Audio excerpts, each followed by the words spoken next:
Opening scene में हमें ultrasound में ट्विन प्रेगनेंसी के कुछ शॉट्स दिखाए जाते हैं। इसके बाद हम 17 साल की मरिया को देखते हैं जो कि स्कूल के लिए रेडी हो रही थी। वो शर्मीली और सोसाइटी में फिट ना होने वाली लड़की थी। उसके स्वभाव के कारण उसका क्लासमेट मार्क उसे बुली किया करता। लिली नाम की लड़की मरिया की स्कूल में एकमात्र दोस्त थी। एक दिन लिली और मरिया स्कूल की आइस हॉकी टीम को खेलते हुए देख रहे थे। लिली बीच में जाकर अपने बॉयफ्रेंड शॉन को किस करती है। मरिया को लंबे समय से शॉन पर क्रश था, तो वो दोनों को जेलस होकर देखती है। मरिया के घर पर उसके पिता डैन थे जो कि शहर के बेस्ट प्लास्टिक सर्जन थे। उनके साथ उसकी मदर एमी रहती थी जो कि डिप्रेशन से सफ़र कर रही थी। डैन एक परफेक्शनिस्ट था और मरिया की लाइफ पर उसका पूरा कंट्रोल था। मरिया की सोशल एंजाइटी का एक बहुत बड़ा कारण डैन खुद था। एमी आने वाले प्रॉम के लिए मरिया के लिए डेट को अरेंज करना चाहती थी, पर मरिया उसे मना करके अपने रूम की ओर भाग जाती है। जाते वक्त वो डैन को कहते हुए सुनती है कि वो कितनी बड़ी फेलियर है। मरिया सीढ़ियों पर बैठकर ही रोने लगती है। इसके बाद उसे शीशे के पीछे छुपा हुआ एक अल्ट्रासाउंड का प्रिंट मिलता है जिसमें उसे ट्विन प्रेगनेंसी दिखती है। मरिया वॉशरूम में जाकर मिरर के सामने बैठी थी जब वो अपने रिफ्लेक्शन को अपने से अलग मूव करते हुए देखती है। वो डर कर बाथरूम से बाहर भाग जाती है। अगली सुबह ब्रेकफास्ट पर वो डैन से इस इंसिडेंट के बारे में बात करने की कोशिश करती है। डैन उसे बीच में ही रोककर उसे कहता है कि क्या वो आज ऐसी शक्ल लेकर स्कूल जाएगी। मरिया बेचारी आगे कुछ नहीं कह पाती। स्कूल में लिली शॉन के साथ बिजी हो जाती है और मरिया हमेशा की तरह अलग छूट जाती है। मार्क उसे ज़मीन पर गिरा देता है। सब लोग हंसने लगते हैं तो शॉन आगे आकर उसे उठने में मदद करता है। वो मार्क के साथ इस बात पर झगड़ा भी करता है। शॉन पूरे स्कूल में अकेला लड़का था जो जेन्युइनली मरिया की केयर करता था। रात में मरिया को बाथरूम के मिरर से कुछ आवाज़ें आती हैं। वो मिरर में अपने रिफ्लेक्शन को देखती है जो कि उससे बिल्कुल अलग बिहेव कर रही थी। वो बताती है कि उसका नाम एरम है। एरम कहती है कि वो जन्म से पहले से ही मरिया के साथ है। एरम कहती है कि वो मरिया के जीवन के सारे दुखों को उसके जीवन से बाहर फेंकने की कैपेसिटी रखती है। दोनों बातें करती हैं और मरिया एरम को पसंद करने लगती है। एरम मरिया की ज़िंदगी के बारे में सब कुछ जानती थी, उसकी पसंद नापसंद, अच्छा और बुरा टाइम। इसके कारण दोनों में अच्छी दोस्ती हो जाती है।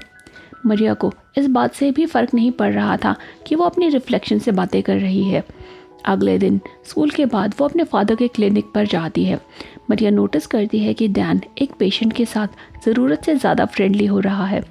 दोनों बाप बेटी क्लिनिक से मूवी के लिए निकलते हैं। थिएटर से निकलने के बाद वो रास्ते में मार्क से टकरा जाती है जो डैन के सामने उससे अच्छे से बिहेव करता है। मार्क के दोस्त इस पर हंसने लगते हैं और मरिया एम्बैरस हो जाती है। डैन ये सब कुछ देखकर भी चुप रहता है। रास्ते में वो मरिया को कल अर्ली बर्थडे प्रेजेंट के लिए क्लिनिक पर आने को कहता है। रात में मरिया और एरम बातें करते हैं। एरम डैन के साथ उसको अपना रिलेशनशिप सुधारने से मना करती है। वो मरिया को कहती है कि डैन उसकी कद्र नहीं करता। मरिया कहती है कि डैन उसे शायद कल कार गिफ्ट करेगा ताकि उसे पुलिस के साथ बस में स्कूल ना जाना पड़े। अगले दिन क्लिनिक पर डैन मरिया को बताता है कि वो उस पर राइनोप्लास्टी करेगा। डैन को लगता था कि मरिया का नोज़ परफेक्ट नहीं है, सो वो सर्जरी करके उसे और बेहतर बनाना चाहता था। मरिया दुखी होकर डैन की हाँ में हाँ मिलाती है। घर पर एरम बताती है कि वो शुरू से जानती थी कि डैन किस तरह का आदमी है। वो डैन के अफेयर के बारे में मजाक करके दुखी मरिया को हंसाती है। एमी मरिया को बाथरूम में किसी से बातें करती सुनती है तो वो परेशान हो जाती है। वो डैन को इसके बारे में बताती है तो डैन उसे नींद की गोलियां देकर सुला देता है। अगली सुबह लिली और मरिया आइस स्केटिंग की प्रैक्टिस के लिए जाते हैं। लिली स्केटिंग में चैंपियन थी पर मरिया मुश्किल से आइस पर खड़ी हो पाती थी। वो स्लिप होकर आइस पर जोर से गिरती है। लिली उसकी हेल्प करने से मना कर देती है। उसे शॉन को लेकर मरिया के मन में चल रही फीलिंग्स का पता चल गया था और वो मरिया को सबक सिखाना चाहती थी। घर पर एरम उसे कहती है कि लिली अच्छी दोस्त नहीं है। मरिया लिली को एक और मौका देना चाहती थी पर एरम इसके सख्त खिलाफ थी। एरम उसे कहती है कि वो मरिया की सारी तकलीफ़ों को हमेशा के लिए ख़त्म कर सकती है अगर मरिया उसे बाहर आने का मौका दे। मरिया उसके साथ अपनी सोल को एक्सचेंज करने वाली थी जब बीच में एमी आकर उनको इंटरप्ट कर देती है। अगली शाम एमी मरिया को प्रॉम के लिए बहुत सुंदर तैयार करती है। मरिया प्रॉम में जाना नहीं चाहती थी पर वो अपनी माँ की खुशी के लिए मान जाती है। प्रॉम में शॉन आकर उसे डांस के लिए पूछता है। मरिया हाँ बोलकर शॉन के साथ डांस करने लगती है। लिली दूर खड़े होकर जेलस होकर उन दोनों को देखती है। मरिया स्लिप होकर नीचे गिर जाती है। शॉन उसे हेल्प करने जाता है तो लिली बीच में ही उसे रोक देती है। मार्क मरिया की हेल्प के लिए हाथ बढ़ाता है, पर हेल्प की बजाय वो मरिया को हाथ से खींचकर आइस के फ्लोर पर घसीटता हुआ ले जाता है। सब लोग मरिया पर हंसने लगते हैं। जब मार्क का मन उसे ह्यूमिलेट करके थक जाता है तो वो साइड पर उसे छोड़ देता है। मरिया रोते रोते घर के लिए निकलती है। इससे ज़्यादा बेइज्जती मरिया सहन नहीं कर सकती थी। वो एरम से उसकी जगह लेकर उसकी लाइफ की सारी प्रॉब्लम्स को सॉल्व करने को कहती है। मरिया और एरम एक दूसरे को किस करते हैं। इससे मरिया मिरर वर्ल्ड में एंटर कर जाती है और एरम रियल वर्ल्ड में उसकी जगह ले लेती है। अगली सुबह एमी मरिया के बिहेवियर में चेंज को नोटिस करती है। मरिया अच्छे से खाना एंजॉय करके खाती है और एमी उसके पॉजिटिव एटीट्यूड को देखकर काफ़ी खुश होती है। स्कूल में वो कॉन्फिडेंटली सारे में घूमती है। मार्क उसे देखकर पिछली रात की घटना को लेकर उसका मजाक उड़ाता है। इस पर एरम उसके कान में कुछ विस्पर करके उसे चुप करा देती है। शॉन उससे पूछता है कि उसने मार्क से क्या कहा। वो शॉन के कान में भी कुछ विस्पर करती है जिससे वो कुछ कंफ्यूज हो जाता है। लिली उसके पास आकर पिछली रात के इंसिडेंट को भूलने को कहती है। एरम कॉन्फिडेंटली लिली से पूछती है कि क्या वो अभी भी उसे स्केटिंग सिखाएगी। लिली उसे हाँ कहती है और क्लब हाउस पर प्रैक्टिस के लिए बुलाती है।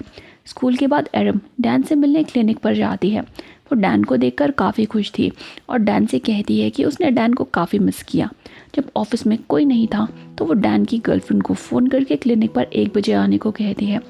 वो अपनी मदर को भी सेम टाइम पर डैन के ऑफिस बुला लेती है। जब एमी क्लिनिक पर आती है तो वो डैन की गर्लफ्रेंड से लिफ्ट में मिलती है। उसे डैन के अफेयर के बारे में सच्चाई पता चल जाती है। रात में डिनर पर एरम जानबूझकर एमी से पूछती है कि डैन कहाँ है। एमी सच्चाई जानते हुए भी कहती है कि वो देर रात तक काम कर रहा है। एरम फ्रस्ट्रेट होकर डैन के अफेयर के बारे में डायरेक्टली एमी से बात करती है। एमी गुस्से में एरम को स्लैप कर देती है, पर अगले ही पल वो उसे सॉरी कहती है। एरम स्माइल करके वहाँ से चली जाती है। मरिया एरम के एमी के प्रति रूड बिहेवियर से नाराज़ थी। एरम कहती है कि वो सब कुछ कर रही है जिसे करने की मरिया में कभी हिम्मत नहीं थी। मरिया को अब रियलाइज़ होने लगा था कि एरम को बाहर निकालना शायद सही डिसीजन नहीं था। अगली शाम एरम मार्क को शावर रूम में आने को उकसाती है। वहाँ वो मार्क की टांग पर आइस हॉकी स्टिक से ज़ोर से हमला करती है। इससे मार्क ज़मीन पर गिर जाता है। फिर वो मार्क को वार्निंग देती है कि अगर वो दोबारा उसके रास्ते में आया तो वो उसे नहीं छोड़ेगी। इसके बाद वो लिली के साथ स्केटिंग की प्रैक्टिस के लिए निकलती है। वहाँ एरम लिली से बेहतर परफॉर्म करती है। इससे लिली कंफ्यूज हो जाती है क्योंकि मरिया को आइस पर ठीक से खड़ा होना भी नहीं आता था। फिर एरम गुस्से में लिली की ओर बढ़ने लगती है।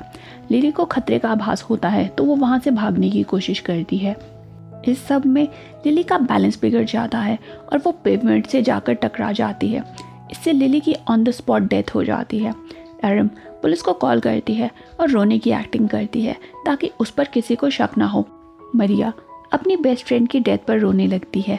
पर एरम कहती है कि लिली जैसी सेल्फिश लड़की यही डिज़र्व करती है। मरिया मिरर वर्ल्ड से बाहर आना चाहती थी, पर एरम कहती है कि उसे अभी आगे काफ़ी कुछ करना है। लिली के मेमोरियल के बाद एरम शॉन के घर जाती है। वो लिली की मौत पर दुखी होने का नाटक करती है। असल में वो मरिया की तरह शॉन के करीब जाना चाहती थी। वो शॉन को सिड्यूस करने की कोशिश करती है जिससे पहले वो एक्सेप्ट नहीं करता, पर शॉन ज़्यादा देर तक अपने आप को रोक नहीं पाता और दोनों इंटीमेट होते हैं। इसके बाद एरम और डैन डिनर पर एक रेस्टोरेंट में जाते हैं। एरम एक क्रैब ऑर्डर करती है और बड़े ही मेसी तरीके से उसे खाती है। जब डैन उसे ऐसा करने से रोकता है तो वो डैन को चैलेंज करते हुए अपनी टांग को चेयर पर रख देती है। इस पर दोनों में कहासुनी होती है। उधर स्कूल में शॉन और एरम डेट करने लगते हैं और साथ में क्लासेस को बंक करते हैं। एरम शॉन को घर ले जाती है जहां एमी को उन दोनों का रिश्ता सही नहीं लगता क्योंकि लिली को मरे हुए अभी कुछ ही दिन हुए थे और उसकी बेस्ट फ्रेंड और उसका बॉयफ्रेंड दोनों डेट कर रहे थे। एरम उसे सोने के लिए कह देती है और शॉन को अपने रूम में ले जाती है। अगली सुबह जब दोनों स्कूल पहुंचते हैं तो एरम देखती है कि कुछ पुलिस वाले स्कूल में एंटर कर रहे हैं। वो शॉन को फिर से क्लास को बंक करने को कहती है। दोनों एक मोटेल में जाते हैं और अनड्रेस करने लगते हैं। उसी वक्त शॉन को उसकी मदर का कॉल आता है। वो बताती है कि पुलिस शॉन और मरिया से लिली की डेथ के सिलसिले में कुछ बात करना चाहती है।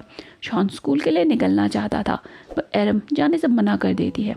एरम पूछती है कि लिली के मरने के बाद भी शॉन उसकी इतनी केयर क्यों करता है। इस बात को सुनकर शॉन को एरम पर शक होने लगता है।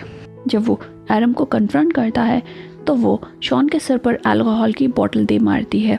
इससे शॉन की भी ऑन द स्पॉट डेथ हो जाती है। फिर बाथरूम में एरम और मरिया साथ में शॉन की मौत पर रोते हैं। यहाँ ये मूवी फ्लैशबैक में जाती है और हमें पता चलता है कि एमी की ट्विन डॉटर्स हुई थी, पर एरम का फेस डिफॉर्म्ड था। डैन जो कि एक परफेक्शनिस्ट था, उसे ऐसा डिफॉर्म्ड बच्चा नहीं चाहिए था, सो उसने एमी की इच्छा के खिलाफ एरम को मार डाला। इसी कारण से एरम डैन को पसंद नहीं करती थी। वो काफ़ी शराब पीकर डैन के क्लिनिक पर जाती है। डैन उसे चुप कराता है पर एरम अपने सारे कपड़े उतारकर उसके सामने खड़ी हो जाती है। डैन उसे कपड़े पहनने को कहता है पर वो नहीं मानती।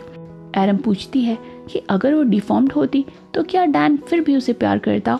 डैन सवाल को अवॉइड करने की कोशिश करता है पर बार बार पूछे जाने पर फाइनली वो कहता है कि वो अपनी बेटी को हर कंडीशन में प्यार करता। इस पर एरम गुस्से में स्कैल्पेल से उसका गला स्लिट कर देती है।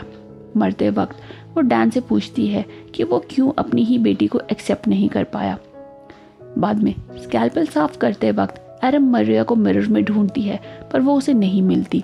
वो घर जाती है और बेड पर एमी के बगल में लेट जाती है। आखिरी सीन में मरिया और एरम दोनों बेड पर अपनी माँ के साथ लेटे हुए दिखती हैं। इससे हम ये निष्कर्ष निकाल सकते हैं कि दोनों बहनें एक ही बॉडी में मर्ज हो गई हैं और अब एक ही शरीर में दोनों रहेंगी। इसके साथ मूवी एंड हो जाती है। एरम ने डैन के साथ जो भी किया, क्या वो सही था या गलत, हमें कमेंट करके ज़रूर बताएं। वीडियो पसंद आई हो तो लाइक करें, चैनल पर नए हैं तो सब्सक्राइब करें। आज के लिए इतना ही, मिलते हैं अगली वीडियो में, तब तक के लिए गुड बाय।